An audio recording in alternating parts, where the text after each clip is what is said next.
What is your definition of mobility? It's ability to actively get into a range of motion instead of passively. Perfect, absolutely. So that's exactly what mobility is, all right? Does anybody else have ideas around, so now we have a definition around mobility, but what sort of things would you classify as mobility? Or what do you typically think of? Like, what's the first thing that comes to the forefront when you think mobility?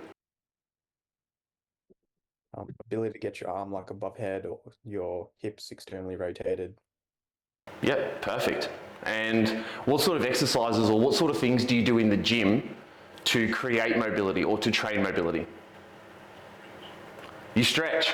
I fucking hate that.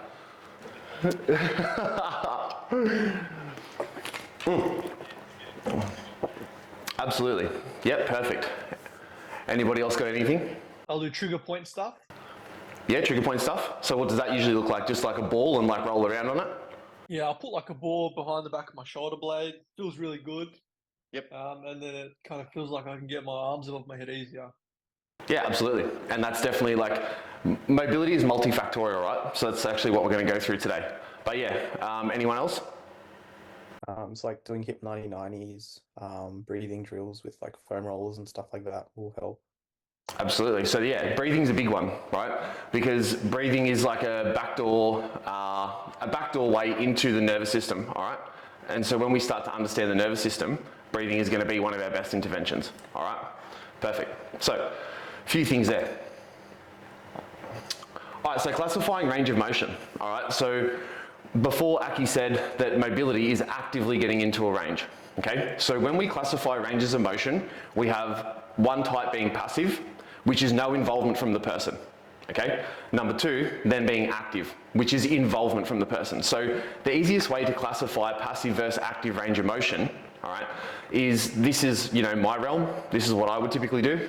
I don't have as much hair as this lady. I wish I did. I'd rock a sick mullet if I had it.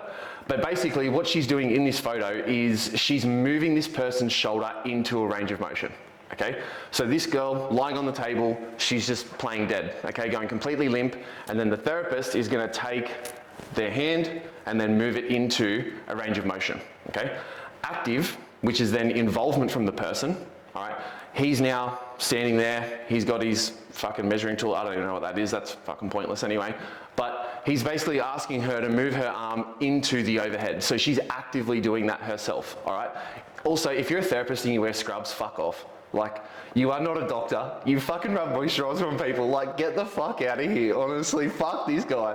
But yeah, so what we want to do is like understand passive versus active, right? So passive being no involvement from the person, active being involvement from the person. All right. So the easiest way I use to explain this to people is when we look at a passive range of motion, we're typically talking about flexibility.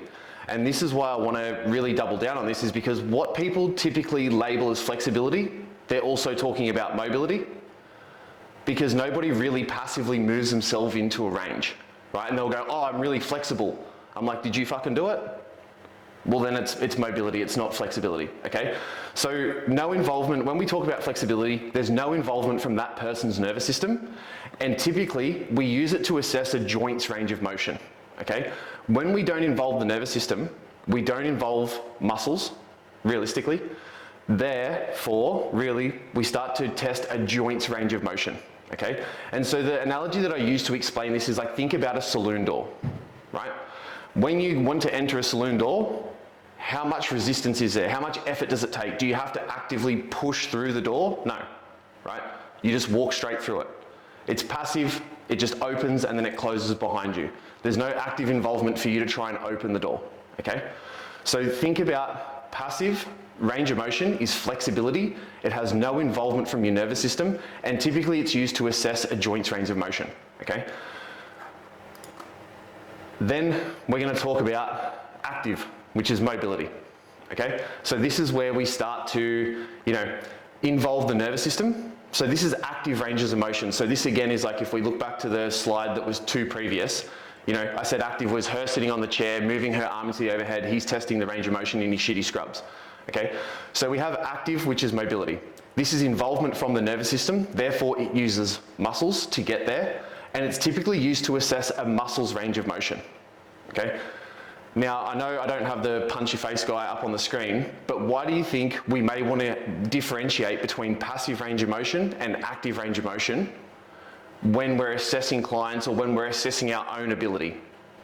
So if you're doing it actively, you can figure out if it's more muscular. If it's more passive, you'll find out if it's more joint related, and then you can kind of go from there to troubleshoot whatever you're trying to figure out. Absolutely. So the easiest way I want you guys to think about it is that if I ask someone to move into shoulder flexion, right? They stand here, they're like this, okay? If I then go, oh yeah, that shoulder flexion's pretty shit, I might get them to lie on the ground and then I'll move them into shoulder flexion. And if that range increases, I know that is then a mobility, active nervous system problem. Okay, I know that I can then change that with exercise interventions, with mobility drills and things like that we're going to talk about later. But if I have that person then lie down on the ground and I passively put them into the same position and they stop at the exact same point, I probably go, that's their joint's full range of motion, because you'll feel it. It'll be like a bony end feel. It'll be like a block, right? If I then know that, what do? When I program for them or when I do exercises or exercise selection, I'm going to work within that range, because if I try to take them any higher, I'm probably going to fuck shit up in the shoulder, okay? And you don't want to do that. So that's why you want to be able to identify between passive and active range. Now, as I said with the saloon door, when I talk about active range of motion, I want you to think about this guy. So this is the big scary security guard, and he is the person who allows you to enter, right? So the door there is your range of motion. Okay, so you have to convince this guy, nah man, I definitely haven't had 30 drinks before I come here. No, that's not a bag of cocaine in my pocket, that's washing powder in case I stay at a mate's place, right? So then what we need to look at is like, we're trying to convince this guy, hey, can you let me in? Okay, this guy is the nervous system. Now, when we talk about the nervous system and accessing range of motions, this is the first thing that comes to mind. Oh. Okay, so what is mobility then? All right, it's a person's ability to actively move into a range of motion, okay? Not passive, active. So therefore they can do it themselves, all right? It is dictated via your nervous system, all right? So when we want to talk about increasing mobility, it's not necessarily that we're changing things at a tissue or joint level, it's that we're changing things at a nervous system level. So the nervous system is hands down the most important system within the body, especially when it comes to mobility, all right? So now when we look at it, right, this is your nervous system, and then this is your ability to move, okay? So the nervous system is gonna be the one that's in charge of allowing you in and allowing you to do the things that you want to do, okay? So, you know, I know Dennis has some experience on this, so he may want to talk on it, and if all of you can't work it out by now, this was Dennis's heyday, all right? Hollywood showgirls, let's fucking go, all right? So now, Dennis, how many people do you have that come up to you and ask you to try and get in? All the time. All the time, right? And so how do you, yeah, and so how many, like, what was the prerequisite to entry, really? Well, for this one here was dress standards, sobriety, and how much money they had to spend. Yeah, there we go, right? So there's a prerequisite, yeah? There's a prerequisite to allowing someone in, okay? And if they convince you, and if you feel like they're maybe stable enough, you'll let them in, because they tick all those boxes, right? So this is why the nervous system is super important when we talk about mobility, okay? Because it dictates whether you have the ability to move through a full range, okay?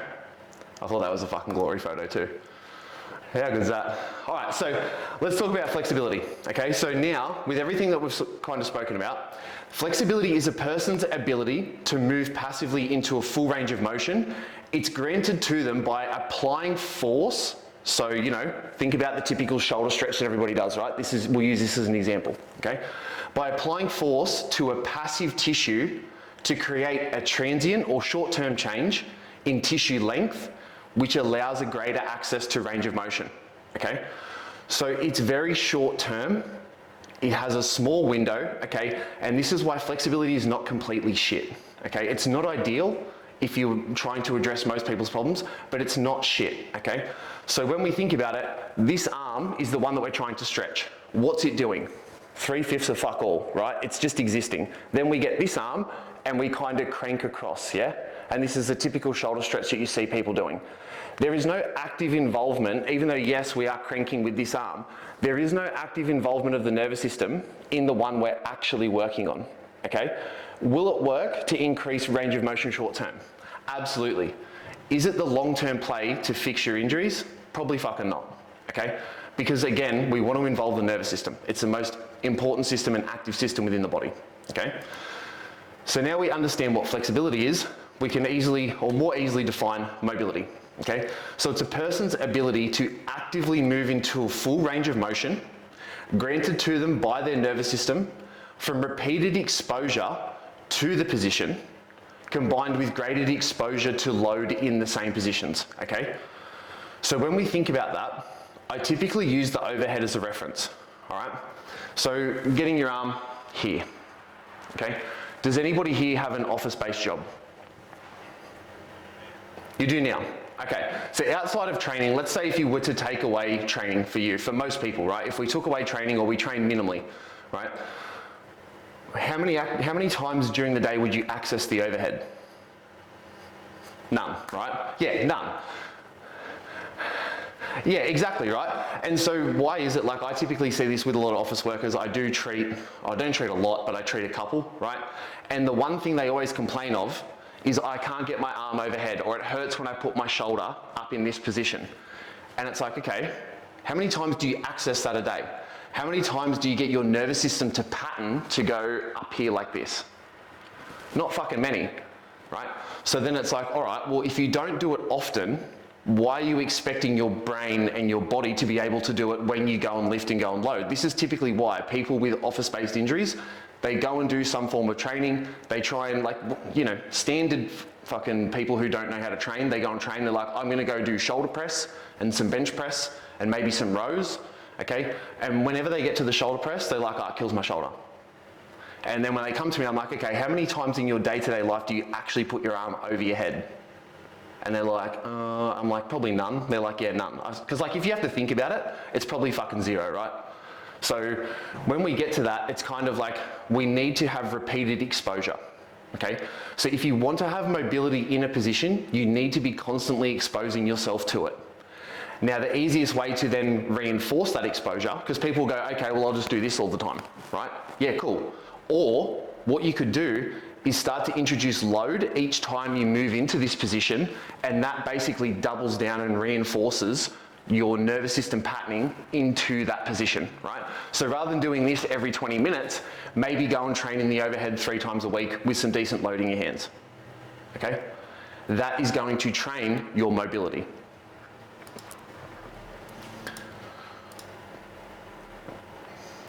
All right, so this is the sex talk, all right? Flexibility versus mobility. Now, I was gonna like try and say that, like, you know, when I searched this image, oh my God, you guys wouldn't have seen my search engine, like, it was so foreign, but let's be fucking honest, it wasn't foreign. So, you know, here we are, all right? So this is the sex talk around flexibility and mobility, all right? Now, typically, you know, this is a very common hip stretch that we do see, okay? And this is a very common gym exercise for most, all right? So let's get into it. The great stretching debate, okay? So Dennis said before as a joke that he stretches, right? So what was the purpose or the meaning behind the joke of stretching to you, Dennis? Like what's your understanding of stretching? Just like what you were saying before, it's that transient change just isn't lasting long enough to make meaningful change long term. Yep, exactly. And that's exactly it, right? But how many people do you know, and we'll go through this, right? How many times have you heard, I need to stretch more? Or you go on Instagram, do these stretches to fix your injury.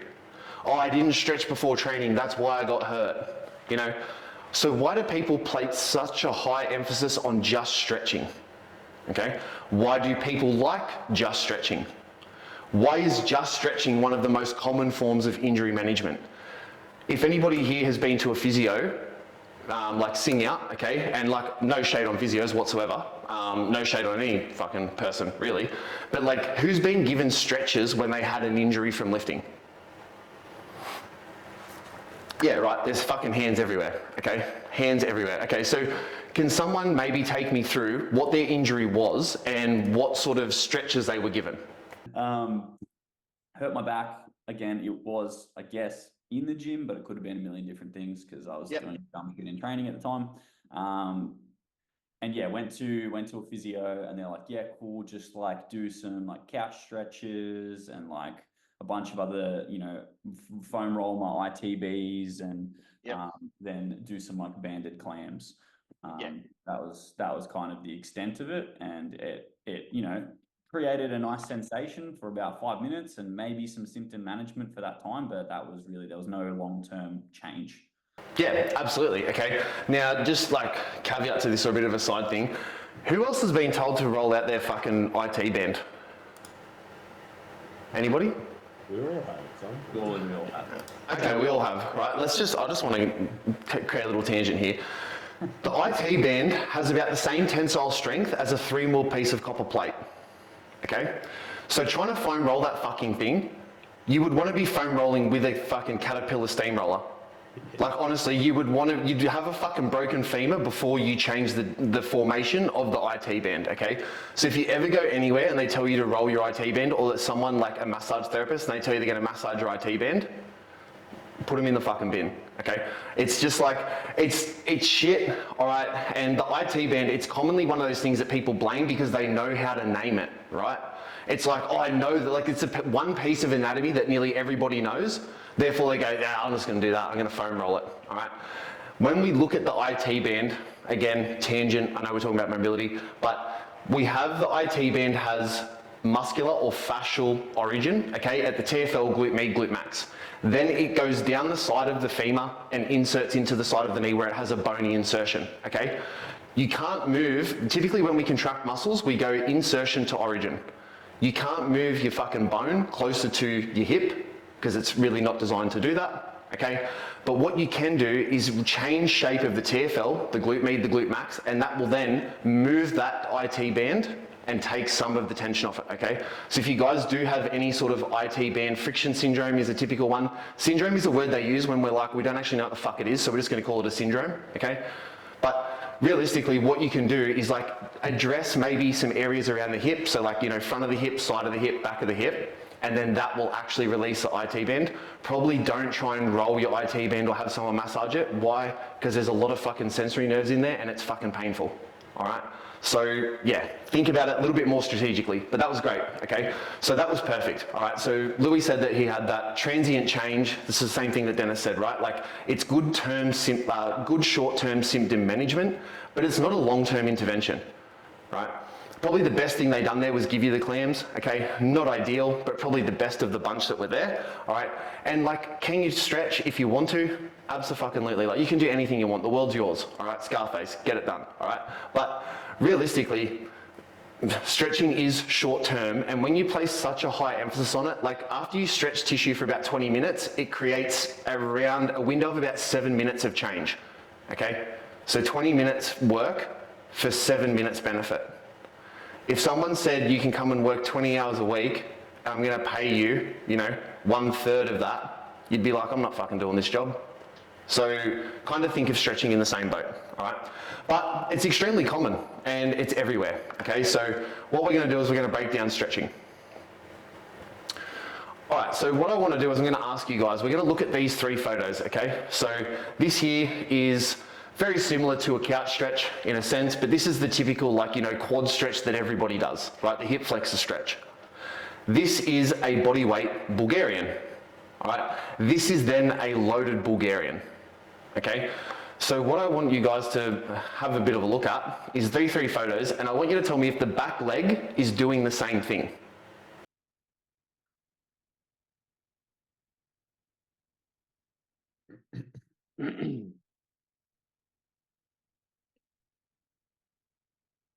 Don't everybody jump at once. I'll get overwhelmed. Honya, answer this one.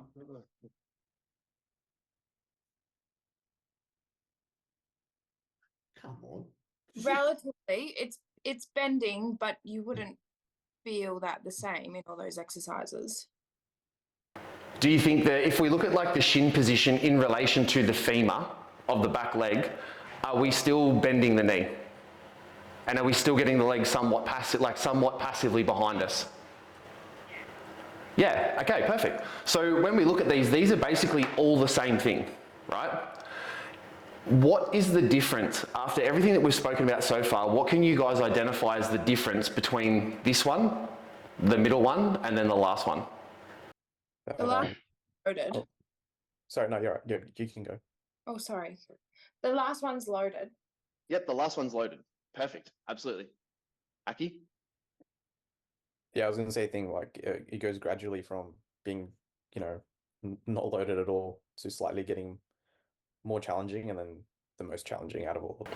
Okay, so we could almost say this is like passive, right? Like she's passively stretching that because like, again, her leg's not really doing anything. She's just using her arm to pull it into that position, right? Then we could say that this guy is actively getting into this range of motion, but it's unloaded, right? Then when we look at the third photo, this girl is getting into the range of motion actively, but she's adding resistance. Okay, and so remember how I spoke about before, I was like, well, we have, you know, passive, which is like stretching, flexibility. Then we have active, which is then moving into the range of motion. And then we can double down on that active range of motion by loading it, okay? So what you would tend to look at, and remember how I said with stretching, we have a very big investment for very little return, okay? This stretch, she's probably gonna do this before she runs, after she runs, when she gets home after running, probably first thing when she wakes up in the morning, probably do it at work a couple times a day, maybe do it in the shower, maybe do it before she goes to bed, okay? This guy here, he's gonna then actively get into that range, okay? He's going to be creating the exact same thing. He's probably gonna have to do this once a day, okay? This girl here, because she's loading it and actually challenging her nervous system, okay? So here, little to no nervous system involvement. Here, a little bit more. Here, we're actively going there and then challenging it for it to really create a solidified pattern, okay? So then, when we look at this, the load, she's probably gonna have to do Bulgarians maybe 2 times a week just to get the exact same benefit as doing this stretch 3 to 4 times a day. Does that make sense? Yeah, so it's all the exact same thing. It's just how much more are we going to involve the nervous system? So think about, you know, if she passively moves into that range, there's no load there, right, at all, because she's using something else to pull it there. This guy, he's using his body weight, this girl's using her body weight and load, okay? So then the more load we introduce, the more solidified or more solid the position becomes, therefore we don't have to do it as frequently, okay? Does that make sense? Cool. All right, so stretching is just like wanking, okay? Like, and let's just put it out there, all right? Yeah, you're fucking right. I mean, it depends. You ever hit a really good couch stretch? Louis, how'd you feel? All right, so stretching is just like wanking, right? Feels good at the time, doesn't do much to solve the fucking problem, all right? It's better than doing nothing, all right? It's better than doing nothing. It's better than sitting there frustrated. All right. Now, it procrastinates doing the actual thing.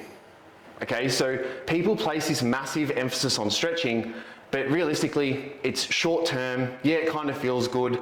It's not really addressing the problem. It's better than doing nothing, but it procrastinates you actually going and doing the thing, right? Now, remember how people told you, like when you were growing up, like wanking will make you go blind? Am I wearing glasses? No, right? So stretching, but no, right? Like I don't stretch personally. I do mobility things. I train with frequency. I have a structured program where I follow it and I do all those sorts of things, okay? Stretching has such a large emphasis, but I know people who stretch a lot and still get fucking injured, okay?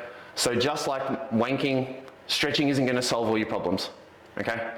So maybe don't place as much emphasis on it as you really should, okay? Or as people tell you that you should. All right, so reasons why people prefer stretching over training. What do you guys think? Like why is there such a big emphasis? It's easy, you can do it anywhere. Yeah, absolutely. Absolutely. Anything else? It's all we ever like kind of been taught during school. Yeah, absolutely. Like, it's something that has been, and especially within the fitness industry, right? Like, how many people do you know that, like, when you do like any sort of PT or anything like that, they like go, like, you'll have that one PT. There's two types of PTs in the gym usually, right? In a commercial gym, let's say, right? There's the guy who's like, let's go fucking bang weights, and like, when your shoulder hurts, we'll just rub some rapid gel on it and we'll fucking still keep going, who cares, right? Or you then have the guy who thinks he's like the upper echelon, he's the fucking Elon Musk of personal training, and he's like, you know what we're gonna do? We're gonna stretch for 5 minutes before we train. Watch this, I'm the fucking goat, right? So they're the two types of commercial trainers that you'll get. Neither are right nor wrong. Stretching guy probably gets a little bit of a better result, yeah, because he's giving that little bit of short-term transient window of opportunity to create some change. But again, it's not really doing too much. But yeah, people like to do stretching because it's easy, right? So yeah, the real reason why people choose stretching over training, because no one's gonna carry the fucking boats, all right? No one's doing the Goggin shit. No one wants to, people wanna do things that are easy. Humans are like electricity. We wanna choose the path of least resistance, okay? If we use that back leg example that I was talking about before, remember I said that when she pulls into that stretch, there's no nervous system involvement, therefore there's also no real resistance, right? Resistance can be load, therefore lifting weights, okay? So we saw the guy, or the girl at the end, who was loading it with dumbbells. She's fucking Goggins, right? She's carrying logs, she's carrying boats, she's getting it done. Therefore, she's reaping the benefits of not having to stretch 7 times a fucking day, all right? Her mobility is going to be far greater than the person just stretching, okay? And this is why I wanted to really double down on the stretching thing, because I think people directly correlate stretching to mobility. And hopefully by the end of this, you guys understand that's not actually the case, all right? So, training is just loaded stretching. That's all it is. If you wanted to really break it down, training is loaded stretching, except it utilizes the nervous system. So training is just loaded mobility training, really, right? Because we said that, you know, the difference between flexibility and mobility is active versus passive, right? So loaded mobility training, why the fuck would we want to do that? So you can move your body through a full range and look good naked, right? You get those people who do the, like, you know, that, what's his name? Beard the best you can be. You guys seen that on Instagram? Like, he fucking jumps off boxes onto the outsides of his feet to like prove he has mobility. And I'm like, just go lift some fucking weights. And his whole backstory, right? Like, again, no shade on the guy, but I'll probably just tear him to pieces here anyway. But like, his fucking whole thing is like, oh, I used to be this jacked up bodybuilder who was full of fucking steroids and chicken breast. And he's like, I used to have no mobility and I was always in pain. And now I've taken this life of like doing DMT and fucking jumping off boxes onto the outsides of my ankles to prove to you guys that I can build robust body with no weights and all this sort of shit. And I'm like, yeah, cool. But I don't train like a fucking idiot, right? Like, I have a good program that allows me to get into full ranges, loaded, and access them frequently. I have relatively as much mobility probably as this guy, but I'm just training. I don't have to do this 40-minute ROM-WOD fucking workout thing that he's trying to promote to me just to prove I have mobility, okay? You can get it from training because you're utilizing the nervous system. The difference between his training versus loaded weight training, I'm gonna look good when I take my shirt off. Cool, I like that. I really fucking like that because now I'm getting 2 for 1. I can move and I can get strong and look better naked. All right, so that's what if anybody tells you like they train for another goal other than, you know, eating food and being able to look good with your clothes off, they're lying. Everyone who says they train for performance, I'm like, performance is just getting nude, let's be honest. All right. Actually, it's Beard the Best You Can Be on Instagram. Yeah, he's fucking massive, bro. Yeah. Yeah, absolutely. Yeah, absolutely. Nah, he has this, he put a video out the other day and that's what kind of like rubbed me the wrong way. Is he was saying like, oh, like bodybuilding and like, this is how I used to get around. And he was like, don't get me wrong, dude was pretty jacked. But he had 2 fucking like basically SBD sleeves on his fucking elbows just to do like a curl. And I was like, do you not think maybe there's just something wrong with your fucking program? Like, do you think maybe there's just not enough variability?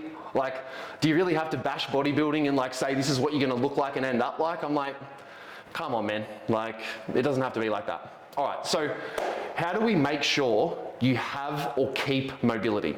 Okay, get strong while doing these things. Okay, horizontal push-pull, vertical push-pull, bilateral squat hinge push-pull, unilateral squat hinge push-pull, rotational patterns, the anti-movements if you want to get into that, okay, and then direct core work. So this is where I'll let the Robo guys, you know, take over for a little bit. But like when you create a program, what sort of things are you looking for in order to keep someone's ranges of motion? Tanya, because you're my client and we've been working together for some time now, I can recall at the start when we started working together, you know, you did say that, you know, maybe your mobility in certain areas was not very crash hot and you might want to work on it and stuff like that. Yeah. And what have you noticed ever since we started training?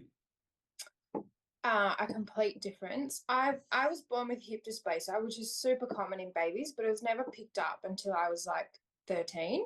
So I had a pretty major hip surgery to fix it. But because of what I've always been told by physios and whoever else, I was like, my hip range of motion is shit. It's just how my hip socket is, blah, blah, blah, all the rest of it. Until I started working with Dennis, I didn't know that's completely untrue.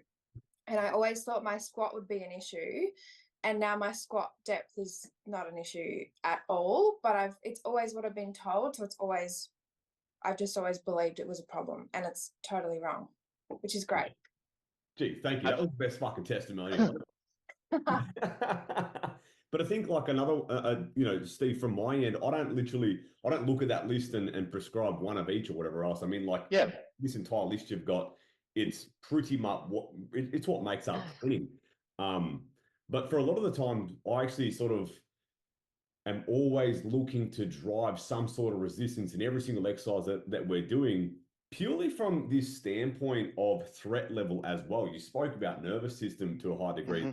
And I don't know how far you're going to go into it, but with Tanya, for example, when she started squatting, yeah, for sure, we could have done some direct sort of movements, flexibility or stretching or mobility drills to get more hip flexion and dorsiflexion.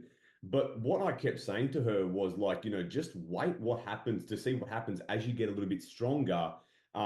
Things will change. And where that comes from is this idea of a decrease of threat perception. When you put a loaded barbell on your back, obviously the center of mass changes. Subsequently, the threat of the nervous system is a little bit more increased. You get a little bit stronger, like you were saying there, graded exposure, gradual exposure. Things start to change incredibly well. Yeah, and like, remember if we flash back to, you know, the slide that I had where you were talking about your days as a security guard, right? What did the word I used or the terminology I used was you are trying to decide how stable someone is, right? You're trying to go, is this person, you know, sober enough to come in? Do they dress well enough? And do they have enough money to spend? Okay? Because if they have money to spend, if they're dressed well, and if they're sober, are they a threat? Not really. So you'll let them in, right? It's the exact same as the nervous system, okay? You have to create that stability, right?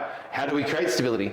By getting strong in compromised positions or through full ranges, right? So what you did within that program was, like you said, you exposed to different ranges with load and resistance to create more stability to reduce threat. Because if we feel stable, like if we break it down to a bare bones basic nervous system level, if we feel stable, we can do whatever we want, right? And I'm not talking about stability as a training adaptation. I'm just talking about, you know, mentally stable, physically stable.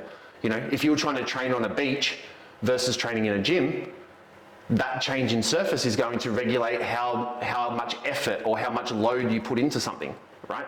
So yeah, absolutely. It's crazy how many people would squat with a barbell on their back and have terrible ability to access depth.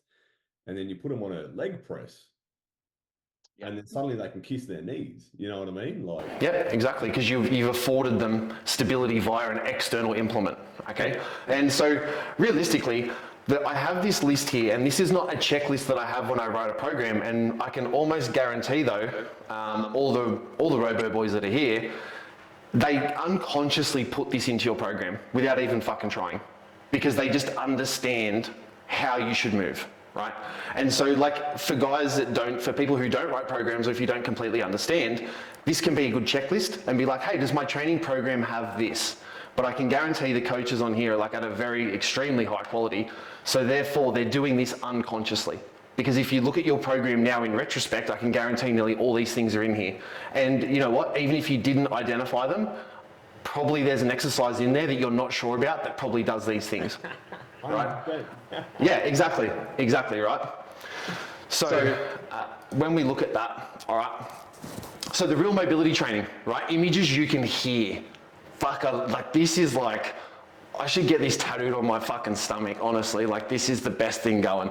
But like the real mobility training is lifting heavy ass weights through full ranges in various movements and positions frequently. Okay, frequently. So like when we want to do mobility, just do those things and do them often and do them well. Okay, I was going to say Yep. before, you've hit it nail on the head, and I was going to mention it just before.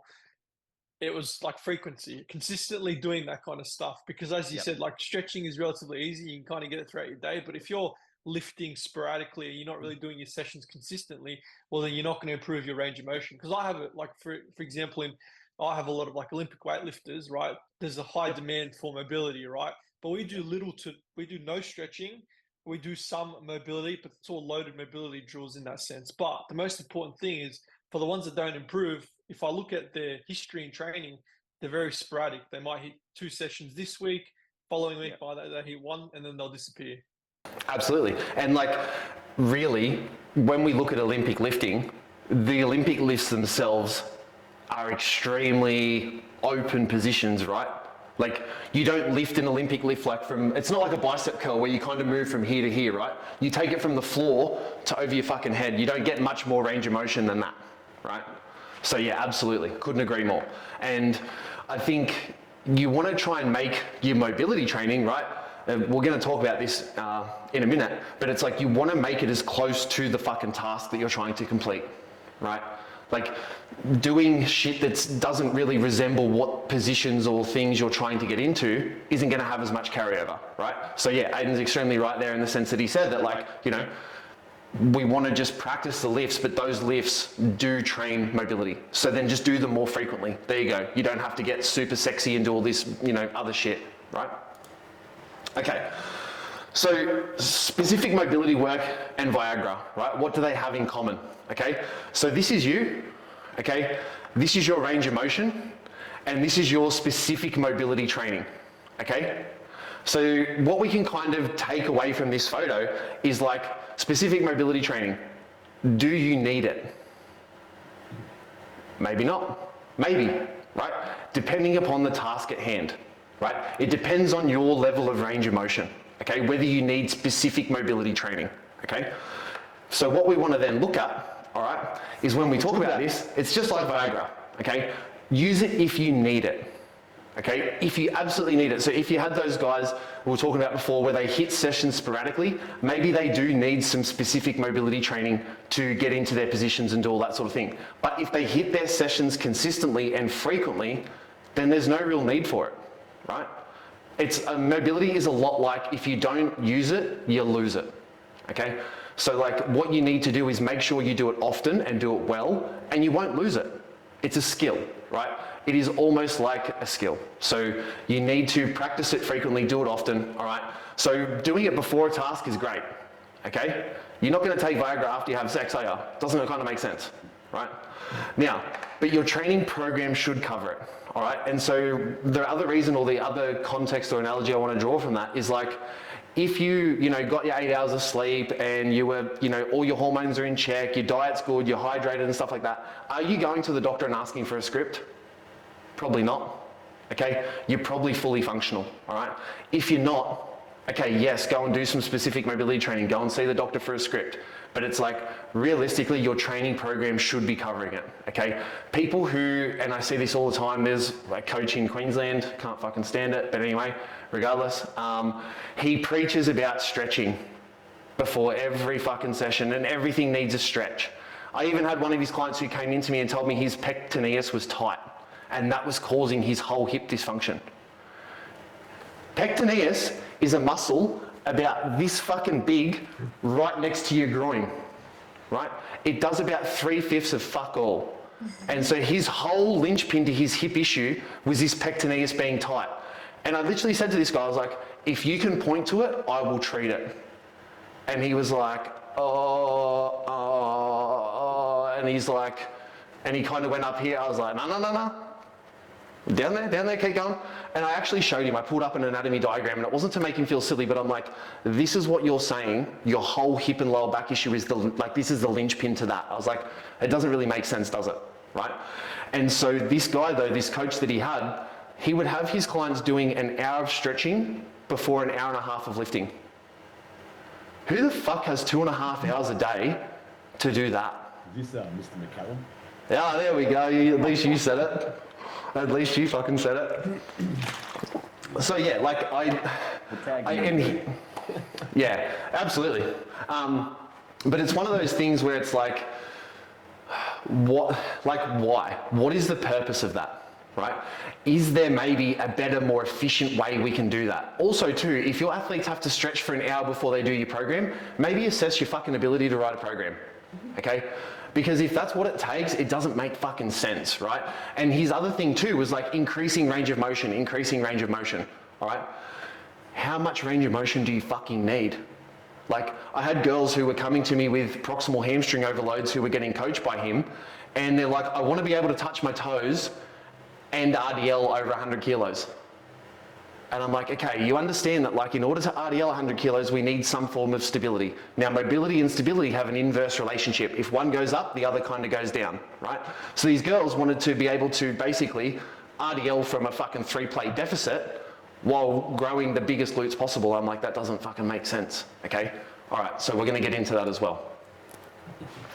All right, so how much mobility do I need, right? How much Viagra do you need? Enough to get the fucking job done, right?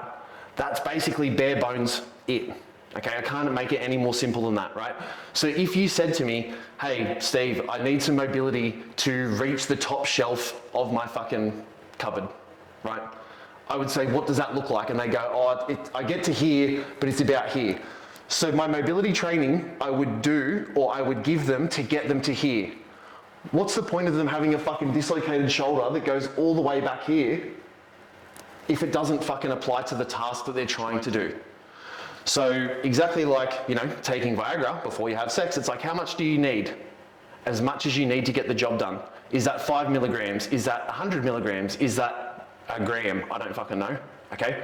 But it's like, what do you need, all right? People go, oh, more is better. No, better is better, okay? It's not a case of like, I need more mobility. It's like, you just need enough to complete the task, because any more, you're starting to take away, as I said, mobility and stability have that inverse relationship, right? So if I start to take this mobility so much further, all right, I'm going to decrease the amount of stability I can realistically generate, okay? And therefore, I'm going to actually decrease task performance based on that, right? If anyone's ever taken Viagra, guess what happens? You get a fucking really flush face and a throbbing headache, all right? So you probably don't want to fucking overdose the shit out of it. Otherwise, you're going to be more worried about the fact that you think your head's going to explode and not actually what's in front of you, all right? Perfect. Okay, so how to mobility training, all right? When we kind of look at this, this is how you guys can have an easy take home, you know, sort of way to address mobility training if you need it, all right? Single joint that progresses to multi-joint, okay? And I'm gonna break all this down. I've got videos and all that sort of stuff as well. So if you're not sure with some of this terminology, don't stress, okay? So we're gonna address it at a single joint level and then move it to a multi-joint level, all right? We're going to then have low load, because again, mobility, stability have that inverse relationship. Stability comes, we need more stability with more load. So if we're trying to address mobility, chances are we're going to lower the load, okay? We're going to use a higher rep range or breath cycles, okay? Depending on what we're doing, okay? So think about mobility. Mobility means movement, right? If I wanted to get movement into something, I'm going to probably want to do it 12 to 15 times rather than 6 to 8 times, right? It just makes sense, okay? Now, when we talk about certain drills where we may be addressing the rib cage, all right? We're gonna start using breathing interventions or breath cycles, because doing those for reps doesn't necessarily mean that using the diaphragm to be able to change shape at the rib cage, doing it for reps doesn't really count. Because if you hold your breath and then do the whole thing, you've kind of negated the fucking benefit of doing it in the first place, right? So it just makes more sense to count via breath cycles, right? Then what we want to do is we want to change mobility from distal, which means distance away, so further away, to proximal, close proximity, closer to us. So the example I'm going to use in a minute is going to be the shoulder. So this would be proximal, the hand is then distal, okay? Because the hand is a distance away from the shoulder. The shoulder is close proximity to our central person or, you know, rib cage, right? So when we look at that, we always want to change from distal to proximal first. Why?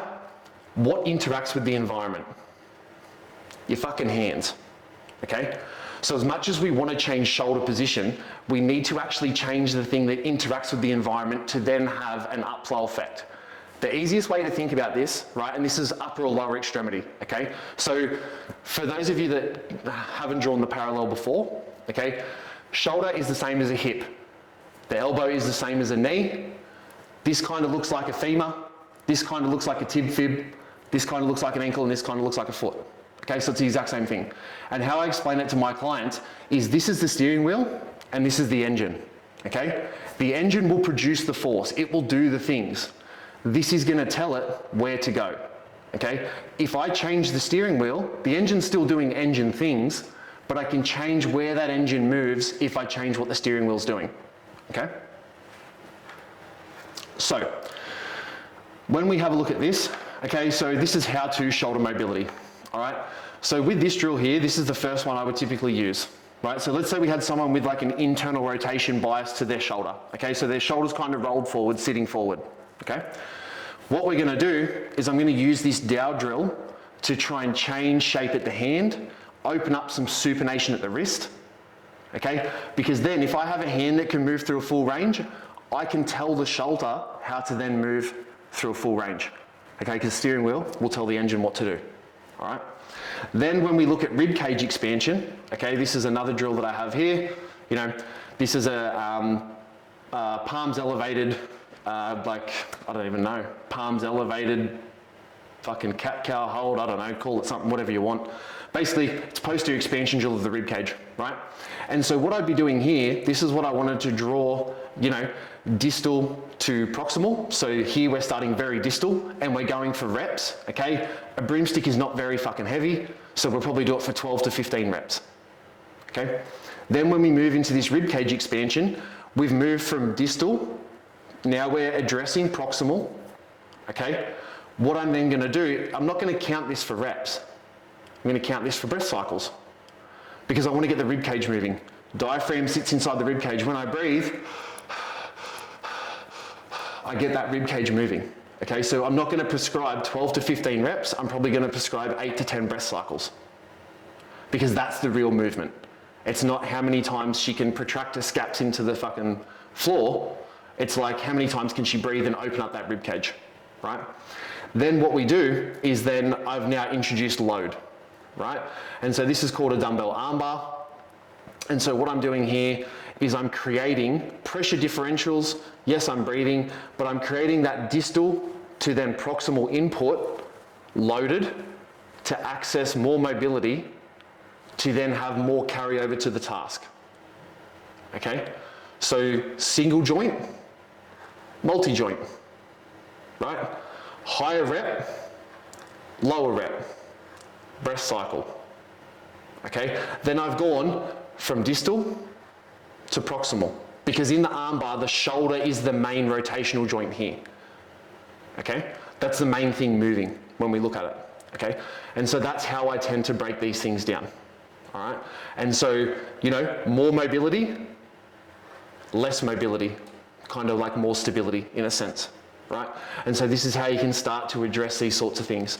So yeah, if we look at the checklist before, you know, single to multi, low load, higher rep or breath cycle, distal to proximal. You can see that as a shoulder prep for shoulder mobility, that this is how I've just worked through that checklist in my brain, okay? So yeah, single joint, multi, low load, higher load, distal, proximal, and then yeah, some breath cycle stuff in the middle, okay? Does that kind of make sense? Does anybody have any questions around that? Perfect. All right, so this is like the Viagra, right? So do this before you train, okay? And see how your shoulder feels. All right, oh, that's not a fucking good angle. All right, so questions, AKA crickets.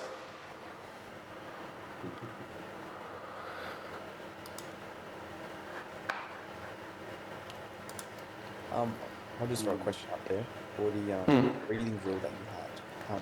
Mhm. You didn't just give them a normal cat-cow. Why did you do the heel, the palms elevated with the foam roller kind of squeeze between the knees instead of just doing a normal cat-cow? Okay, because what it's going to do is we're going to address more than one thing during the whole exercise, okay? So with a normal cat-cow, does everyone know what a normal cat-cow kind of looks like? Yep, okay. What does a cat-cow in isolation, a normal like stock standard Andrew Locke cat-cow, what does that address? Mostly mobility with the thoracic flexion extension stuff. Okay, yeah, so mobility at the spine, right? Cool. When I introduce a palms elevated, why do I use a heel wedge? Have you ever squat with a heel wedge? No? Does anyone know why I would squat with a heel wedge or why I would do any sort of, loaded movement with a heel wedge? More depth or better range of motion. Yeah, better range of motion. Perfect. Okay. What it's going to do is what the heel wedge teaches our body to do, our nervous system and body to do, is organize ourselves backwards in space. Okay. If I move backwards, everything on the back opens up. Okay. So by putting the wedge underneath her palm, I'm allowing for her center of mass to get backwards, which means I'm allowing everything on the back to open up. So I'm doubling down on the position, right? Getting a lot of expansion. Okay, in the cat-cow position, yes, I get some expansion, palms elevated, I get even more again. Okay, so I'm trying to open that rib cage up as much as possible. Okay, now, when we then look at the adductor squeeze, okay, what other exercises have you guys seen an adductor squeeze in? I've seen people use it in RDLs recently. Okay, and do you know why they do that? Okay, the adductors go from the ischial tuberosity, so our sit bone underneath our bum, to basically like the tibial tuberosity in a sense, right? So this little like bone on our shin, okay? They come through the inside of the medial thigh, all right? If I get those to contract, what it's going to do is tuck my pelvis into like a posterior tilt position, right? If I get into a posterior tilt position, I'm going to open up the back here, yeah? Also too, what I'm going to do is if I have the rib cage come down like this, and let's say in a rib flare, so most people get around this anterior tilt, the bodybuilder carrying fucking watermelons posture, right? They're getting around like this, okay? What they need is they have this rib cage that comes up like this, and then a pelvis that dumps forward into that anterior tilt. Also too, anterior tilt is not a fucking diagnosis. Don't ever let anyone tell you that anterior tilt is a diagnosis. It's a fucking position. It can be fixed in like 2 seconds. So it's not fucking, don't ever, all right? Put them in the bin, same as the other thing. The IT band thing, fuck that off, put that in the bin too. So when they have this like rib flare, anterior tilt, right, they have what we call like an open scissor presentation. That's a big sexy word for they just are fucking stuck like this, all right? So what happens is when we get those adductors to squeeze, it's going to pull that pelvis into a posterior tilt. I'm going to then align the rib cage and align the pelvis, right? What do we have in the rib cage and the pelvis that's the same? A diaphragm, right? In order for our diaphragms to work efficiently, they need to be stacked one over the other. If I get around like fucking Jay Cutler, right? I'm about as big as him too. Just don't have as much hair. But if I get around like this, I'm not stacking those diaphragms, therefore they can't work efficiently, right? So the whole idea behind that is, yes, I'm going to create some pelvic stability. I'm going to use the muscles to pull me into the position that I need. I'm going to be able to stack both my diaphragms, therefore they can work efficiently and get as much movement in there as possible. And it also creates a tactile cue. I don't have to say to someone, if you've ever tried to cue someone into a posterior pelvic tilt, it is hands down one of the most challenging things in the fucking world because they just don't know how to do it. So rather than tell them, hey, get into a posterior tilt, and they go, huh? Just go squeeze this foam roller, tucks that pelvis, okay? Once we have that, we have efficiency through the diaphragms. Diaphragms can move. We get a lot of airflow, we get a lot of movement. We're doing a lot of mobility. Okay, so rather than just a cat-cow that's working on spine mobility, I'm teaching someone how to get into a posterior tilt, how to stack their diaphragms, how to expand their rib cage. I'm pushing them backwards in space. Okay, I'm starting to create more purpose in the drill, and all I've kind of done is give 2 sort of like environmental constraints, and then they're like, oh, cool. They don't have to think as much. They just go, push my hands here, squeeze my foam roller here, and now I go, that's heaps easier than being like, tilt your pelvis, get your hands, put your center of mass backwards in space, move your spine, look, do this, do that. Like, that doesn't work for people, right? So rather than telling them or cueing them, just give them things they can actually just fucking do, okay? Does that make sense? Does that make more sense as to why I've chosen that rather than just giving them a cat-cow? Yes, sir. Thank you. Welcome, my pleasure. All right, so other than that, yeah, is there any other questions around any of this? Or anything that I've talked about today? Not a question, but can I just say, this has completely shifted my perspective of mobility, because I was coming on here like, oh no, I don't do any mobility, like dedicated mobility throughout the week. But now I can understand I do it in every session when I'm training. So Perfect. Yeah, that's good. And so what do you think was the biggest shift for you? Like what really stood out and was like, oh yeah, that actually makes sense now? I was thinking about this morning. I was like, what am I going to ask you today? And I thought I'm going to ask, what should I be doing? Like, what's some basic mobility that I should be doing? But now I know that I do it in every session. That Dennis is, that's been really cool to learn. I don't need to ask that. No, perfect. That's good. And like, that's why I kind of structured it that way, was because like, I know these guys, right? I've seen how they train their athletes. I've seen how they train themselves. And they don't leave boxes unticked. And also too, you wouldn't perform to a high level if you didn't have mobility. Because if you can't get into a position, you can't fucking load it. Therefore, your performance doesn't go up. So like, I know what these guys can do. And so that's why, I structured it that way, is because unconsciously, when you become like a higher level coach, you start to understand that all the fluffy shit that you see on social media and stuff is just that, it's fluffy shit, right? Yeah. And the real benefit just comes from doing training. And like, think about people who, like I see this in the clinic daily, right? They come in and they say, my hip mobility is fucking trash, right? I get back pain, I get this, I get that. And I go, how many times a week do you do Bulgarians? And they're like, oh, I don't do Bulgarians, they fucking suck. And I'm like, yeah, right? Bring the Goggins thing back into it. If you want to carry fucking boats and have good mobility, do the hard shit, right? Yeah. And so like, even though we look at the Bulgarians and everybody has this like surface level perception of a Bulgarian being like, you know, oh, this is going to train my quads, and this is going to train my glutes, depending on, you know, torso position and things like that. It's like, no, we're actually putting Bulgarians into your program to give you access to range of motion that you don't get in your other lifts.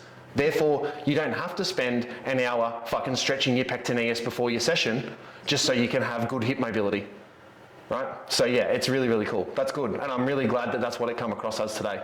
Yeah, it's great. Thank you. Welcome, my pleasure.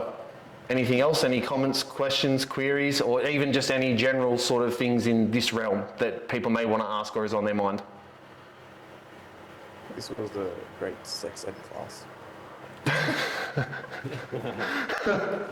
Yeah, look, you gotta find things that people can relate to, right? So I think that's the easiest way to understand it and articulate it. Even though it's a bit, you know, unconventional, that's pretty much the whole basis of my fucking existence. So that's how I'm going to deliver it. All right, cool. That's great, thanks. No, my pleasure. All right, well, sick. I think we'll leave it there if the guys are happy with that. That's about an hour and 5 on the dot.